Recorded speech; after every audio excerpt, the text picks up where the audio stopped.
তাহলে কব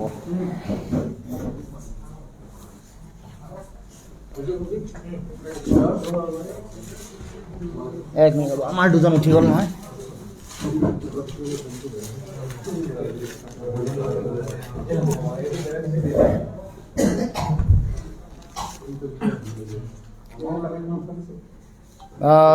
শ্ৰদ্ধাৰ সাংবাদিক বন্ধুসকল আজি এই সংবাদমেলত উপস্থিত থকা আমাৰ দলৰ চিত্ৰৰঞ্জন বসুমতাৰী ডাঙৰীয়া, প্ৰিন্স ফাইজুল হক ডাঙৰীয়া, জিয়াউৰ ৰহমান ডাঙৰীয়া, শ্ৰী কলিতা ডাঙৰীয়া, আপোনালোক সকলোলৈকে দলৰ কেন্দ্ৰীয় সমিতিৰ তৰফৰ পৰা আন্তৰিক শুভেচ্ছা জনাইছোঁ, অভিনন্দন জনাইছোঁ। এটা বিশেষ বিষয়ক লৈ আজি এই সংবাদমেল আমি আয়োজন কৰিছোঁ। এটা মূল বিষয়, তাৰোপৰি আৰু এটা বিষয় আমি উত্থাপন কৰিম। আপোনালোক সকলোৱে জানে যে অসমৰ যিসকল নিবনুৱা যুৱক যুৱতী আছে এইসকল ভাৰাক্ৰান্ত আৰু চৰকাৰী তথ্যমতে প্ৰায় 20 লাখ নিবনুৱাই তেওঁলোকৰ চাকৰি বাকৰিৰ কাৰণে হাহাকাৰ কৰি আছে। আৰু সমগ্ৰ বিষয়টোত আমি বহু দিনৰ পৰা আমাৰ দলটোৱে কৈ আহিছিলোঁ যে চৰকাৰে নিবনুৱাসকলক সংস্থাপনৰ কাৰণে এটা সুকীয়া পৰিকল্পনা আৰু নীতিৰ প্ৰয়োজন। চৰকাৰী চাকৰিসমূহত কেনেকৈ তেওঁলোকে নিযুক্তি দিব, তাৰ উপৰিও যিসমূহ ব্যক্তিগত খণ্ডৰ যিসমূহ অনুষ্ঠান প্ৰতিষ্ঠান আছে সেইসমূহ অনুষ্ঠানত কেনেকৈ নিযুক্তি দিয়াৰ গোটেই ব্যৱস্থাটো কৰিব, সেই সম্পৰ্কত এটা স্পষ্ট নীতি, এটা পৰিকল্পনা, আৰু যাতে অসমত থকা প্ৰতিটো ব্যক্তিগত খণ্ডৰ উদ্যোগ, ৰাজহুৱা খণ্ডৰ উদ্যোগ, চৰকাৰী অনুষ্ঠান সকলোতে 100% স্থানীয় মানুহৰ তেওঁলোকৰ নিযুক্তিৰ ব্যৱস্থাটো যাতে সুনিশ্চিত কৰিব পাৰে, তাৰ কাৰণে চৰকাৰে ব্যৱস্থা গ্ৰহণ কৰিব লাগে, বিধি কৰিব লাগে, প্ৰয়োজন সাপেক্ষে আইন আনিব লাগে। এই দাবী আমি উত্থাপন কৰি আহিছিলোঁ। কিন্তু দেখা পোৱা গ'ল যে যোৱা কালি নিয়োগ মেলা হ'ল, জব ফেয়াৰ হ'ল, আৰু এই জব ফেয়াৰ অনুষ্ঠিত হোৱাৰ লগে লগে সমগ্ৰ অসমৰ বিভিন্ন প্ৰান্তত ছাত্ৰ ছাত্ৰী, যুৱক যুৱতী যিসকলে বহুদিন শ্ৰম কৰাৰ পাছত, শিক্ষা গ্ৰহণ সাং কৰাৰ পাছত তেওঁলোকৰ পিতৃ মাতৃৰ ধন, তেওঁলোকৰ শ্ৰম, তেওঁলোকৰ দীঘলীয়া আশা, তাৰ পাছত সকলোৱে তেওঁলোকে আশা কৰিছিল যে এইবাৰ এই নিয়োগ মেলাত, এইবাৰ এই জব ফেয়াৰত তেওঁলোকে চাকৰি বাকৰি পাব। চৰকাৰী চাকৰিটো 1 লাখকৈ দিম বুলি কৈছিল, সেই সম্পৰ্কত আহিম। 31 মাৰ্চ 2022 চনৰ ভিতৰত 1 লাখ নিবনুৱাক চাকৰি দিয়াৰ কথা আছিল। কিন্তু এই নিয়োগ মেলাত ব্যক্তিগত খণ্ডৰ বিভিন্ন অনুষ্ঠান প্ৰতিষ্ঠানসমূহক চাকৰি দিয়াৰ কথা ঘোষণা কৰিছে। কিন্তু অতি লজ্জাজনকভাৱে, অতি দুৰ্ভাগ্যজনকভাৱে এই চৰকাৰখনে আমাৰ ছাত্ৰ ছাত্ৰী, যুৱক যুৱতীসকলৰ তেওঁলোকৰ শিক্ষা, তেওঁলোকৰ আশাৰ প্ৰতি চূড়ান্ত অপমান কৰিলে, আৰু গোটেই প্ৰক্ৰিয়াটো চূড়ান্ত এক প্ৰহসনত পৰিণত হ'ল। যোৱাকালি এই গোটেই যিটো নিয়োগ মেলা এই কথাই প্ৰমাণ কৰিলে, জব ফেয়াৰ এই কথা প্ৰমাণ কৰিলে। চূড়ান্ত বিশৃংখলতা, চাৰিওফালে যিসকল নিবনুৱা যুৱক যুৱতীসকলে তেওঁলোকে দীঘলীয়া শাৰী পাতিছিল, প্ৰতিটো অনুষ্ঠানত হাজাৰ হাজাৰ ছাত্ৰ ছাত্ৰী, যুৱক যুৱতী উপস্থিতি, তেওঁলোকৰ নিয়োগৰ বাবে আবেদন কৰা বিভিন্ন ধৰণৰ পত্ৰক যেনেকৈ ভৰিৰে মোহাৰি ডাষ্টবিনৰ মাজত পেলাই দিয়া হ'ল, এই সমগ্ৰ কথাটোৱে আমাৰ নিবনুৱা যুৱক যুৱতী, ছাত্ৰ ছাত্ৰীসকলৰ প্ৰতি চূড়ান্ত অপমান কৰিছে এখন চৰকাৰে। আজি অতি আশ্চৰ্যজনকভাৱে আজি এটা উদাহৰণ সাধাৰণ দিব খুজিছোঁ। ধেমাজিত আজি এই নিয়োগ মেলা হৈছে। 17টা পদৰ বিপৰীতে 7,000 প্ৰাৰ্থীয়ে তাত ভিৰ কৰিছে। 17টা পদ। এই গোটেই প্ৰক্ৰিয়াটো নিয়মীয়াভাৱে চলি আছিল। চৰকাৰৰ যদি সাহস আছে, যেনেকৈ অন্ধ্ৰপ্ৰদেশৰ মুখ্যমন্ত্ৰী জগনমোহন অহাৰ লগে লগে নিবনুৱা যুৱক যুৱতীসকলৰ সংস্থাপনৰ কাৰণে তেওঁলোকৰ তাত থকা ব্যক্তিগত খণ্ডৰ উদ্যোগ, কেন্দ্ৰীয় অৰ্ধকেন্দ্ৰীয় বিভিন্ন চাকৰি বাকৰি, চৰকাৰী চাকৰি সকলোতে স্থানীয় যুৱক যুৱতী মকৰলৰ কাৰণে, অন্ধ্ৰপ্ৰদেশৰ স্থানীয় যুৱক যুৱতী মকৰলৰ কাৰণে আইন অনাৰ সাহস দেখুৱাব পাৰিলে অসম চৰকাৰ আৰু অসমৰ মুখ্যমন্ত্ৰীয়ে এই কাম কৰিব পৰা নাই। আৰু যোৱাকালিৰ নিয়োগ মেলা কেৱল মাত্ৰ এখন নাটক আৰু প্ৰহসনক বাদ দি একো নহয়। ই আমাৰ উঠি অহা নতুন প্ৰজন্মৰ ছাত্ৰ ছাত্ৰী, যুৱক যুৱতীসকলৰ প্ৰতি চূড়ান্ত অপমান আৰু উপহাস, তাক বাদ দি একো নহয়। গতিকে আমি আজি এই সংবাদমেলৰ যোগেদি আমি দাবী উত্থাপন কৰিব খুজিছোঁ, এই নিবনুৱা যুৱক যুৱতীসকলক যি তেওঁলোকক অপমান কৰা হ'ল, তেওঁলোকৰ অৰ্হতা, তেওঁলোকৰ ডিগ্ৰী, তেওঁলোকৰ দীঘলীয়া শ্ৰম, তেওঁলোকৰ পিতৃ মাতৃৰ ত্যাগ, এইবোৰক চূড়ান্তভাৱে চৰকাৰে যি অপমান কৰিলে, কালি মাতি আনি বিশৃংখল এটা পৰিৱেশ, এটা সাংঘাতিক এটা মানুহক এটা আশা দেখুওৱা হৈছিল। প্ৰতিগৰাকী মন্ত্ৰী, বিধায়কে যিসমূহ নিয়োগ মেলা পাতিব তাৰ চৰকাৰী উদ্যোগত তেওঁলোকৰ বিজ্ঞাপন তেওঁলোকে সকলোৱে শ্বেয়াৰ কৰিছিল ছ'চিয়েল মাধ্যমত। কালি যেতিয়া বিদ্ৰোহ কৰিলে, ছাত্ৰ ছাত্ৰী যুৱক যুৱতীসকলে যেতিয়া ইয়াৰ বিৰুদ্ধে মাত মাতিলে, সকলোৱে প্ৰতিবাদ কৰিলে, এতিয়া সকলোৱে তেওঁলোকৰ ছ'চিয়েল মিডিয়াৰ জেগাৰ পৰা এইবোৰ নাইকিয়া কৰিছে। অৰ্থাৎ আমাৰ ছাত্ৰ ছাত্ৰীসকলক কৰা এই অপমানৰ কাৰণে মুখ্যমন্ত্ৰী ডাঙৰীয়াই ৰাজহুৱাকৈ আমাৰ ছাত্ৰ ছাত্ৰী যুৱক যুৱতীসকলৰ, নিবনুৱা যুৱক যুৱতীসকলৰ ওচৰত ক্ষমা খুজিব লাগে। এই যিটো অপমান, তেওঁলোকক যে ভুৱা এটা প্ৰতিশ্ৰুতি দিয়া হ'ল, তেওঁলোকক যে ঠগা হ'ল, প্ৰবঞ্চনা কৰা হ'ল, প্ৰতাৰণা কৰা হ'ল, ইয়াৰ কাৰণে মুখ্যমন্ত্ৰী ডাঙৰীয়াই নিবনুৱা যুৱক যুৱতীসকলৰ ওচৰত ক্ষমা বিচাৰিব লাগে, ক্ষমা প্ৰাৰ্থী হ'ব লাগে। কাৰণ এনেকুৱা কাৰো জীৱনৰ, নিবনুৱা ছাত্ৰ ছাত্ৰীসকলৰ জীৱনক লৈ হেতালি খেলাৰ অধিকাৰ কাৰো নাই। তেওঁলোকৰ আশা আছে, তেওঁলোকৰ পেটত ভোক আছে, তেওঁলোকে বিচাৰে যে এটা ভাল চাকৰি সংস্থাপন, তেওঁলোকক মাতি নি প্ৰশাসন কৰি ক'ৰবাত গাড়ী ধোৱাৰ তেওঁলোকৰ দায়িত্ব দিয়া, ক'ৰবাত কোনোবা এটা ছেলছমেনৰ দায়িত্ব দিয়া, ক'ৰবাত তেওঁলোকে চকীদাৰৰ দায়িত্ব দিয়া, এইটো চৰকাৰে তেওঁলোকৰ প্ৰতি কৰা চূড়ান্ত অন্যায়। কাৰণ তেওঁলোকে দিয়া বিগত সময়ছোৱাৰ প্ৰতিশ্ৰুতিটোক ঢাকিবলৈ, প্ৰতিশ্ৰুতি তেওঁলোকে যে পালন কৰিব পৰা নাই, এই প্ৰতিশ্ৰুতি পালন কৰিব নোৱাৰি তেওঁলোকে এই কথা বতৰা আৰম্ভ কৰিছে। এতিয়া আহোঁ আমি কিছুমান তথ্যলৈ। বিজেপি দলটোৱে বিধানসভাৰ নিৰ্বাচনৰ দলীয় ইস্তাহাৰত তেওঁলোকে কৈছিল যে আহি থাকিবলগীয়া দিনসমূহত নতুন চৰকাৰ হ'লে তেওঁলোকে 2 লাখ চাকৰি দিব। অৰ্থাৎ হিমন্ত বিশ্ব শৰ্মা নেতৃত্বাধীন এইখন চৰকাৰে 5 বছৰত 2 লাখ চাকৰি দিব আৰু 1 লাখ চাকৰি 31 মাৰ্চ 2022 ভিতৰত তেওঁ গণি গণি দিম বুলি কৈছে। এই কথা কেতিয়া কৈছিল সেই তথ্য আপোনাক ক'ম। তেওঁলোকৰ ভিজন ডকুমেণ্টত তাত আছে, মই পঢ়ি দিব খুজিছোঁ। We are committed to make Assam the fastest job creating state in the country. We will provide 2 lakhs of jobs in public sector, 1 lakh till 31st of March 2022 and the rest will later. We will also provide 8 lakhs job in private sector. এইটো বিজেপিৰ বৰ্তমানৰ সভাপতি JP নাড্ডাই 23 March 2021 চনত গুৱাহাটীত আহি declare কৰিছিল, তেওঁলোকৰ ভিজন ডকুমেণ্টৰ তথ্য। আৰু অসমৰ মুখ্যমন্ত্ৰীয়ে বিধানসভাত, এই পঞ্চদশ বিধানসভাৰ মজিয়াত বাজেট অধিৱেশন 20 জুলাই 2021 চনত ঘোষণা কৰিছিল যে আমি গণি গণি 1 লাখ চাকৰি দিম। আৰু তেওঁ টিটকাৰী মাৰি, হাতেৰে এনেকৈ টিটকাৰী মাৰি কৈছিলে গণি গণি দিব। এই টিটকাৰী মৰা, এই যিটো উপহাসমূলক তেওঁ টিটকাৰীটো যোৱাকালি নিয়োগ মেলাত, জব ফেয়াৰত এই কথা স্পষ্ট আৰু শক্তিশালী ৰূপত প্ৰতিফলিত হ'ল। তাৰ মানে অসমৰ নিবনুৱা যুৱক যুৱতীসকলৰ, শিক্ষিত যুৱক যুৱতীসকলৰ প্ৰতি তেওঁলোকৰ দৃষ্টিভংগী এনেকুৱা, তেওঁলোকে এনেকৈ অপমান কৰিব খোজে। শিক্ষাৰ প্ৰতি তেওঁলোকৰ এই চিন্তা, শিক্ষিতৰ প্ৰতি এই চিন্তা। গতিকে আমি এই যে তেওঁলোকৰ বিফলতা, তেওঁলোকৰ যিটো ছাত্ৰ ছাত্ৰী যুৱক যুৱতীসকলক কৰা যিটো তেওঁলোকৰ প্ৰতাৰণা আৰু ঠগ প্ৰবঞ্চনা, এই কথাৰ কাৰণে আমি দাবী উত্থাপন কৰিব খুজিছোঁ। অসম জাতীয় পৰিষদৰ দাবী, যিগৰাকী মন্ত্ৰী ইয়াৰ দায়িত্বত আছে, যিগৰাকী মন্ত্ৰীয়ে যোৱা বিগত সময়ছোৱাত দীঘলীয়া ব্যৰ্থতা তেওঁ কঢ়িয়াই লৈ ফুৰিছে, বিশেষকৈ যোৱা 7 বছৰ ধৰি ভাৰতবৰ্ষত প্ৰধানমন্ত্ৰী কৌশল বিকাশ যোজনা চলি আছে, প্ৰধানমন্ত্ৰী নৰেন্দ্ৰ মোদীৰ নেতৃত্বত। আৰু অসমত যাৰ লক্ষ্য আছিল দেশক নিবনুৱামুক্ত কৰা, আৰু অসম চৰকাৰে অসম দক্ষতা Vikas Yojana, Assam skill development mission চলি আছে। এই দুয়োটা মিছন, কেন্দ্ৰীয় চৰকাৰৰ এই মিছনটো আৰু অসম চৰকাৰে চলাই থকা এই মিছনটো চূড়ান্তভাৱে যে বিফল হৈছে, আৰু এই বিফলতা ঢাকিবলৈকে মানে এই যিটো বিভাগ, এই বিভাগটো এটা বগা হাতীত পৰিণত ইতিমধ্যে হৈছে। ই মানুহৰ মাজত কেৱল মাত্ৰ এইটো এটা বিভাগ যাৰ নামত টকা পইচা খৰচা হৈ আছে, কোনো ধৰণৰ সংস্থাপনৰ ব্যৱস্থা নাই, কোনো ধৰণৰ চাকৰি বাকৰিত মকৰলৰ ব্যৱস্থা নাই। ইতিমধ্যে বগা হাতীত পৰিণত হোৱা এই যে সম্পূৰ্ণৰূপে ব্যৰ্থতা আহা, এই বিভাগটোলৈ ব্যৰ্থতা আহা, যি দায়িত্বত যিগৰাকী মন্ত্ৰী আছে, মন্ত্ৰী চন্দ্ৰমোহন পাটোৱাৰী ডাঙৰীয়াই নিজৰ ব্যৰ্থতা স্বীকাৰ কৰি পদত্যাগ কৰিবলৈ কাৰণেও আমি দাবী উত্থাপন কৰিছোঁ। কাৰণ বিগত সময়ছোৱাত এই গোটেই সমগ্ৰ কথা বতৰা এনেকুৱা এটা পৰিৱেশ তৈয়াৰ কৰা হৈছিল যে আমাৰ সমগ্ৰ নিবনুৱা যুৱক যুৱতীসকল তেওঁলোকে চাকৰি বাকৰি পাব, সংস্থাপিত হ'ব, আমাৰ চৰকাৰী চাকৰিসমূহ তেওঁলোকে দিয়াৰ ব্যৱস্থা গ্ৰহণ কৰিব।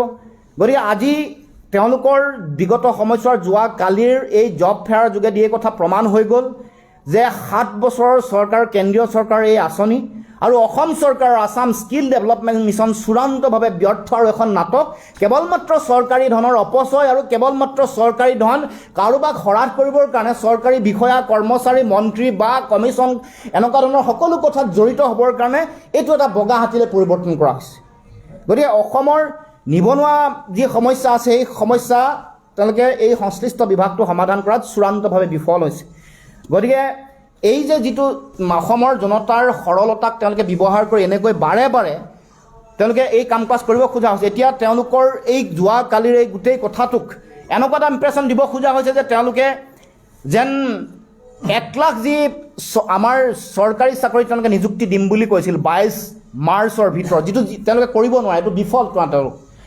চূড়ান্তভাৱে বিফলতা ঢাকিবৰ কাৰণে কালি বিধানসভাৰ মজিয়াত 50,000 এপ্ৰিলৰ ভিতৰত চাকৰি দিম বুলি ঘোষণা কৰিছে এইটো এটা প্ৰথম মানুহক আকৌ পুনৰবাৰ ঠকিবৰ কাৰণে ব্যৱস্থা দ্বিতীয় ব্যৱস্থাটো এই যে মেলা সদৃশ পৰিৱেশেৰে 17টা পোষ্টৰ কাৰণে 7,000 মানুহৰ আগমন 25-30টা পদৰ কাৰণে 4-5,000 মানুহৰ আগমন এই যে গোটেই কথা বতৰাবোৰ যোগেদি মানুহক তেওঁলোকে এই গোটেই প্ৰক্ৰিয়াটো যদি আমাৰ ছাত্ৰ ছাত্ৰী যুৱক যুৱতীসকলে কালি তেওঁলোকে বিদ্ৰোহ নকৰিলে হ'লে ইয়াৰ এই অন্যায়ৰ বিৰুদ্ধে মাত নামাতিলে হ'লে এই সমগ্ৰ কথা বতৰাক লৈ চৰকাৰে তেওঁলোকে বাহ ল'বৰ কাৰণে চিন্তা চৰ্চা কৰিলে গতিকে আমি আহি থাকিবলগীয়া দিনসমূহত আমি দাবী উত্থাপন কৰিব খুজিছোঁ যে এতিয়ালৈকে চৰকাৰে এইখন চৰকাৰ মুখ্যমন্ত্ৰী হিমন্ত বিশ্ব শৰ্মা ডাঙৰীয়াই দায়িত্ব লোৱাৰ পাছত এতিয়ালৈকে তেওঁলোকে যে 8 লাখ ব্যক্তিগত খণ্ডৰ চাকৰি দিম বুলি কৈছিল আজি দিনটোলৈকে তেওঁলোকে কিমান চাকৰি বাকৰি দিলে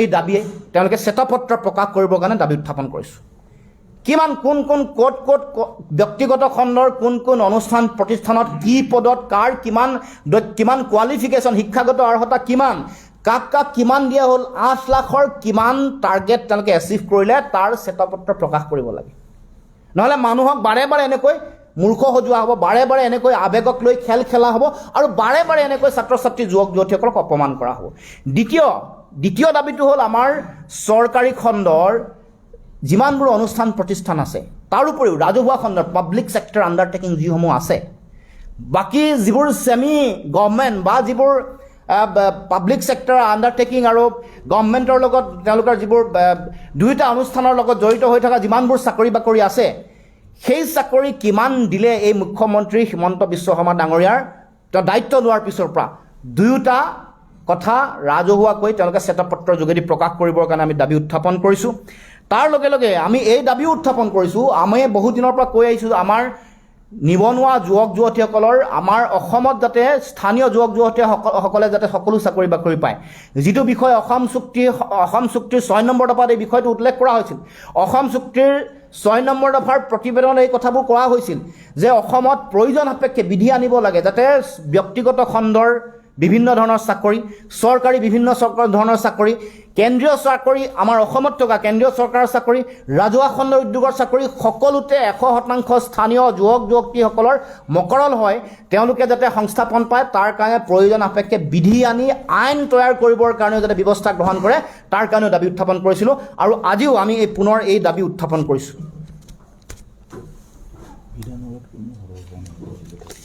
আৰু অতি আশ্চৰ্যজনকভাৱে এই বিষয়টোক লৈ বিধানসভাত কোনো সৰব হৈ উঠা নাই গতিকে আমি বিৰোধী পক্ষৰ যিসকল বিধায়ক আছে তেওঁলোকক সকলোকে এই বিষয়টো বিধানসভাৰ মজিয়াত শক্তিশালীভাৱে তেওঁলোকে ইয়াৰ বিৰুদ্ধে মাত মাতিবৰ কাৰণে এই যিটো প্ৰহসন এই যে মানুহক অসমৰ ছাত্ৰ ছাত্ৰী যুৱক যুৱতীসকলক ঠগাৰ কাৰণে তেওঁলোকে কৰা কাম কাজ ইয়াৰ বিৰুদ্ধে সৰব ভূমিকা পালন কৰি নিবনুৱা যুৱক যুৱতী ছাত্ৰ ছাত্ৰীসকলক ন্যায় প্ৰদান কৰিবৰ কাৰণে আমি আহ্বান জনাইছোঁ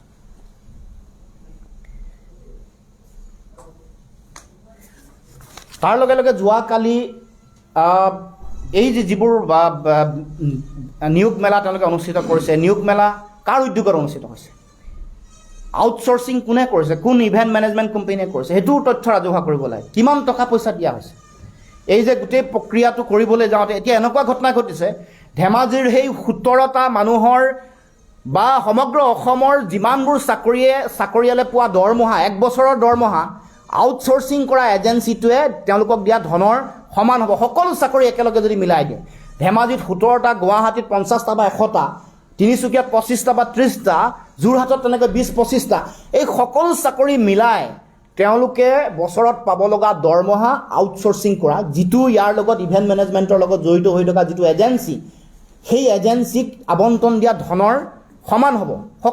সকলো প্ৰাৰ্থীয়ে পোৱা দৰমহা, বছৰেকীয়া দৰমহা যদি যোগ কৰে তাৰ সমান হ'ব। ৰাজহুৱা কৰিলে এইবোৰ কথা ওলাই জল পটপটকৈ ওলাই পৰিব। সেইকাৰণে আমি সকলো কথা ৰাজহুৱা কৰিবৰ কাৰণে আমি দাবী উত্থাপন কৰিছোঁ।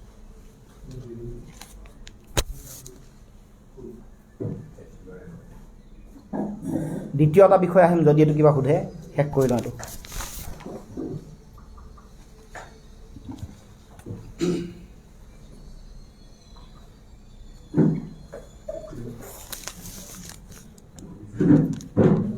কাৰোবাৰ কিবা প্ৰশ্ন থাকিলে আপোনালোকে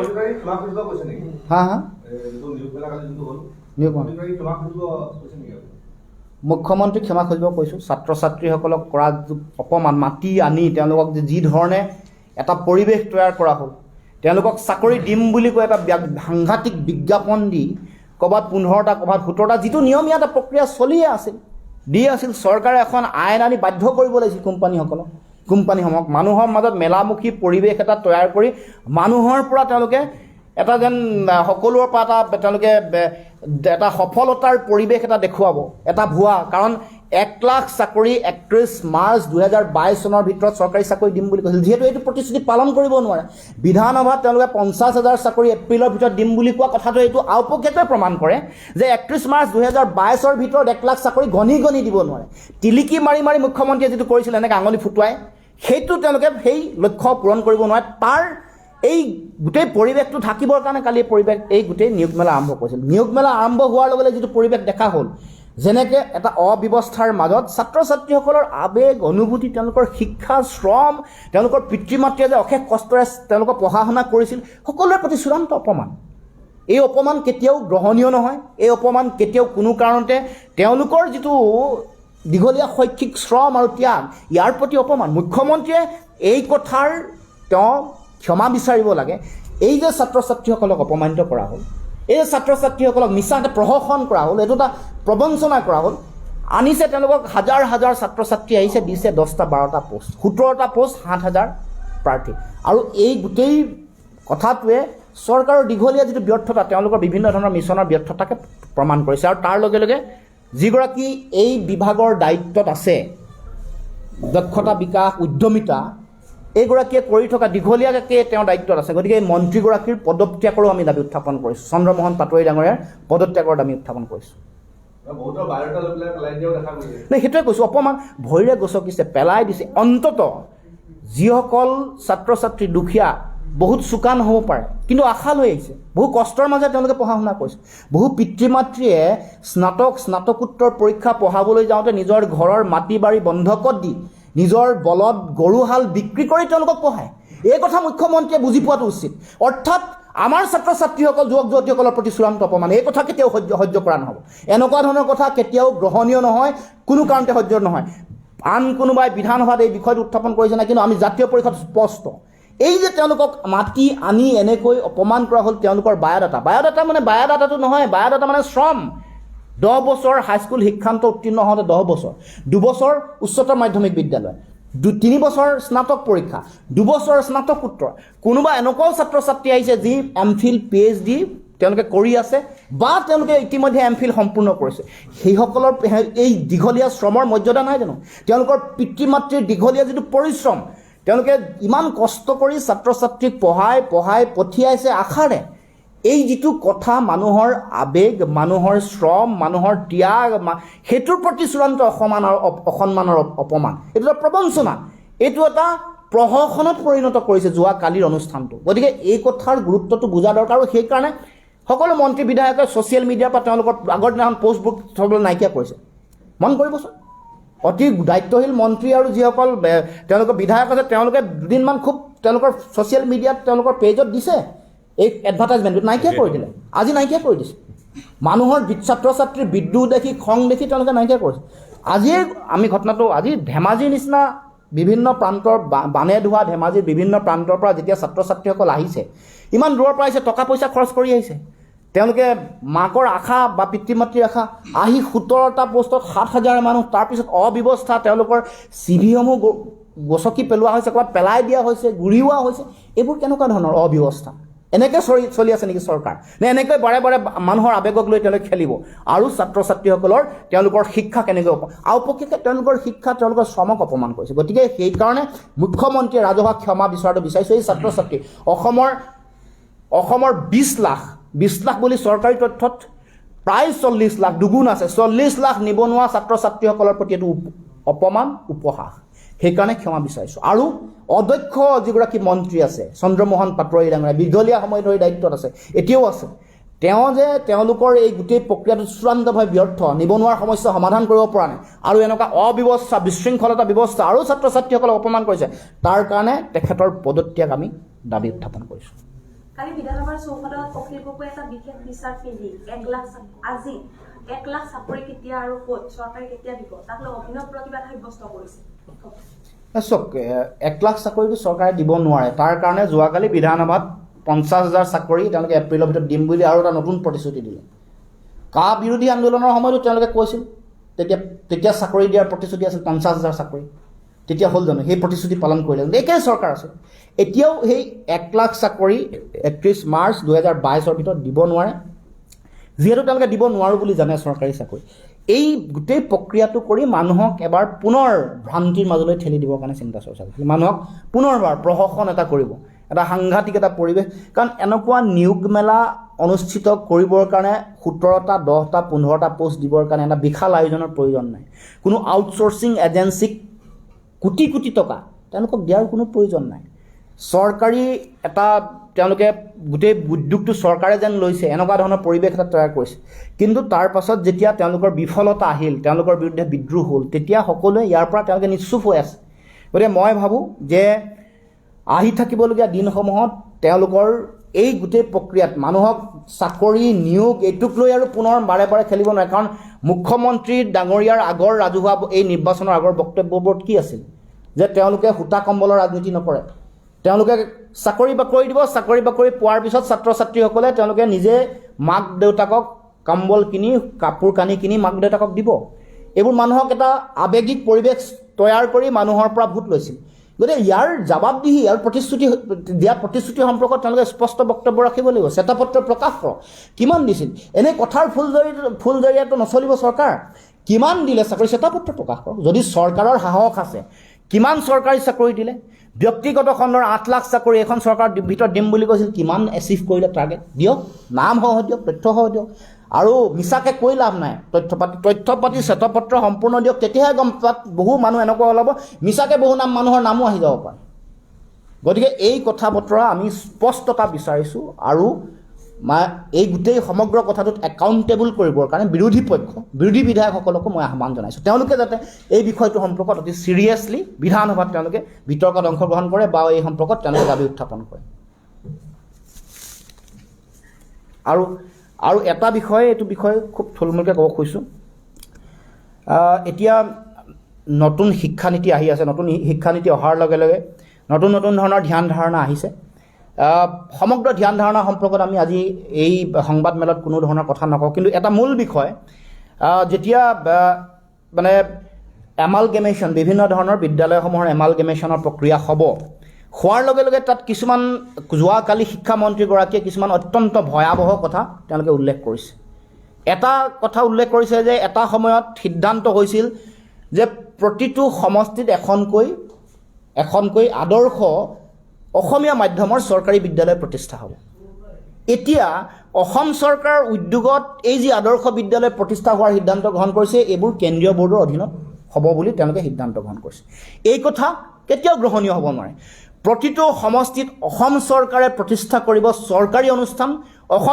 অসম চৰকাৰে চৰকাৰী খণ্ডৰ মাতৃভাষাৰ মাধ্যমৰ আদৰ্শ বিদ্যালয় সমষ্টিয়ে খোলাৰ দাবী উত্থাপন কৰিছোঁ। আৰু সেই আদৰ্শ বিদ্যালয়সমূহত অসমীয়া আৰু ইংৰাজী ভাষা ভালকৈ ক'ব পৰা বা অসমীয়া আৰু ইংৰাজী ভাষা দুয়োটা ভালকৈ শিকাব পৰা ব্যৱস্থা, তাৰ কাৰণে আৰু এটা প্ৰতিযোগিতামূলক পৰীক্ষাৰ কাৰণে গঢ়ি তুলিব পৰা সকলো ধৰণৰ পৰিৱেশ তৈয়াৰ কৰিবৰ কাৰণে তেনেকুৱা ধৰণৰ আদৰ্শ বিদ্যালয় গঢ়িবৰ কাৰণে দাবী উত্থাপন কৰিছোঁ। কোনো কাৰণতে কেতিয়াও ইংৰাজী মাধ্যমৰ আৰু বাকী খালী হোৱা যিবোৰ বিদ্যালয় সেইবোৰত ইংৰাজী মাধ্যমৰ বিদ্যালয়লৈ তেওঁলোকে উন্নীত কৰিব বা ইংৰাজী মাধ্যম বিদ্যালয় খুলিবৰ কাৰণে তেওঁলোকে অনুমতি দিব। এই কথা কেতিয়াও গ্ৰহণীয় হ'ব নোৱাৰে। সেই বিদ্যালয়সমূহত প্ৰয়োজন সাপেক্ষে চৰকাৰী খণ্ডৰ বিদ্যালয় নহ'লেও মাতৃভাষাৰ মাধ্যমৰ বিদ্যালয়, জাতীয় বিদ্যালয় তাত প্ৰতিষ্ঠা কৰাৰ অনুমতি দিব লাগিব। গতিকে আমি চৰকাৰী খণ্ডৰ এই বিদ্যালয়সমূহ যিসমূহ খালী হ'ব সেইসমূহত কোনো কাৰণতে ইংৰাজী মাধ্যমৰ বিদ্যালয়, আমি ইংৰাজী মাধ্যমৰ বিদ্যালয়ৰ প্ৰতি বিদ্বেষ নাই, কিন্তু মাতৃভাষাৰ কথা কৈ থকা, মাতৃভাষাৰ মাধ্যমৰ বিদ্যালয়ৰ ভৱিষ্যত সুৰক্ষিত কৰাৰ কথা, চৰকাৰী খণ্ডৰ বিদ্যালয় সুৰক্ষিত কৰাৰ কথা কৈ থকা চৰকাৰখনে, জাতি মাতৃৰ সুৰক্ষাৰ কথা কোৱা চৰকাৰখনে আমাৰ মাধ্যমৰ বিদ্যালয়সমূহক ধ্বংসৰ মুখলৈ লৈ যোৱাৰ যিটো পৰিকল্পনা, মাতৃভাষাৰ মাধ্যমৰ বিদ্যালয় বা চৰকাৰী খণ্ডৰ বিদ্যালয়সমূহক ধ্বংসৰ মুখলৈ লৈ যোৱাৰ যিটো তেওঁলোকৰ চিন্তা, তাৰ প্ৰতিফলন এই কথা বতৰাবোৰত হৈছে। গতিকে আমাৰ স্পষ্ট দাবী, এই কথাৰ বিৰোধিতা কৰিছোঁ।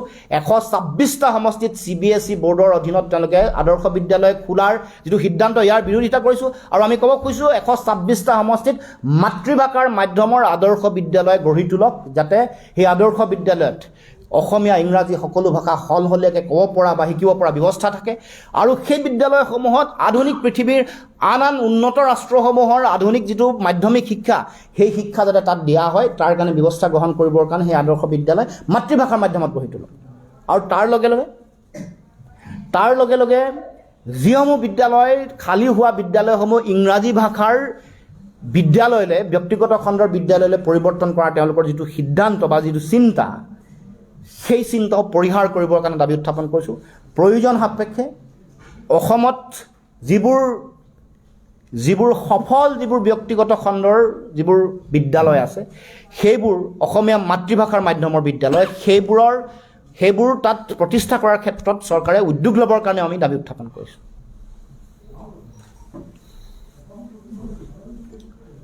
কিবা আছে নেকি আপোনালোকৰ প্ৰশ্ন পাতি কিবা?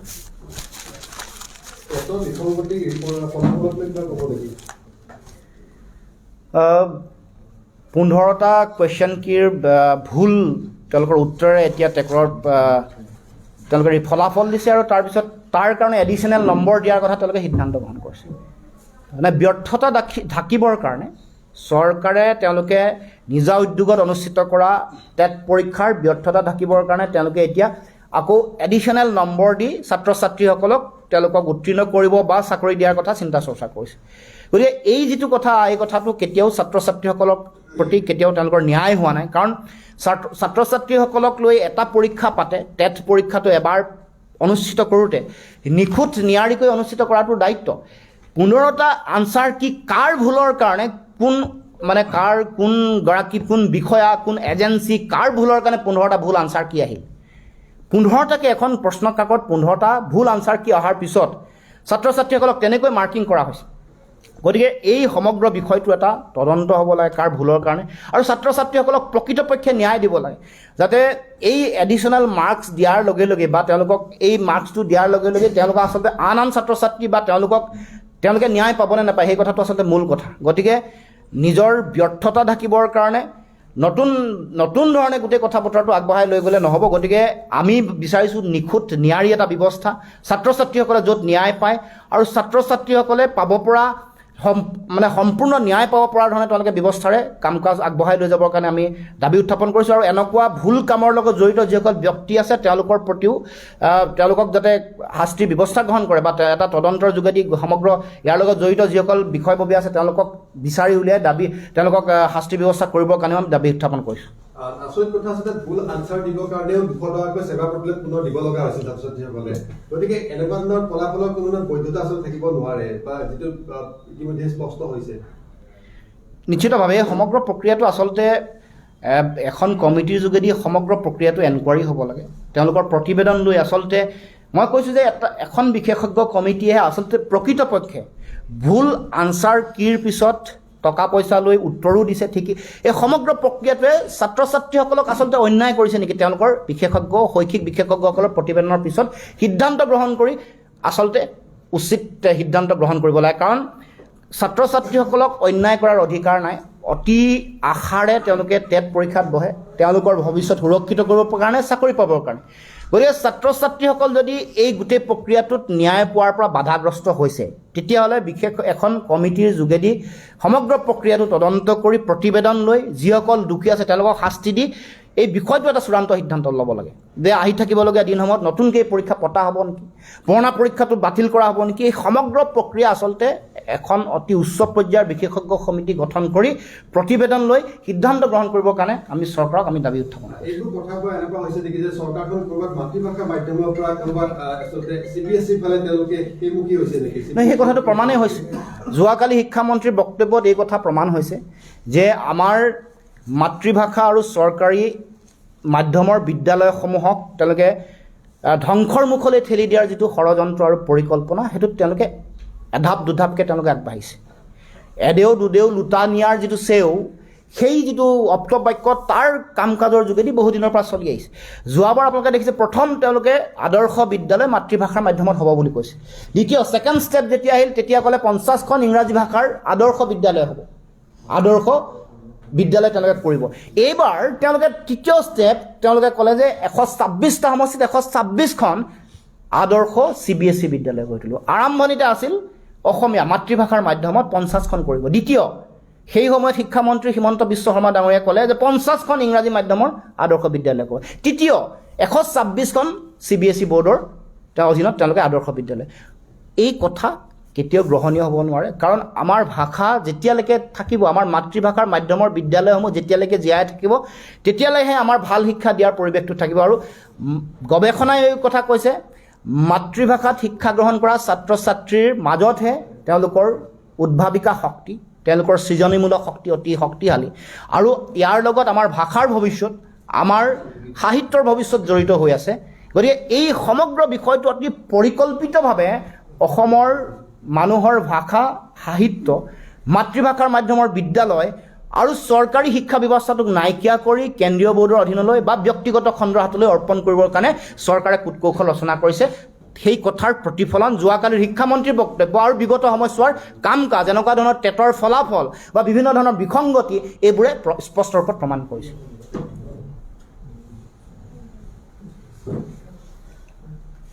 সকলোকে ধন্যবাদ জনাইছোঁ। হৈ যাব ন? Thank you. Thank you. ঠিকে আছেনে?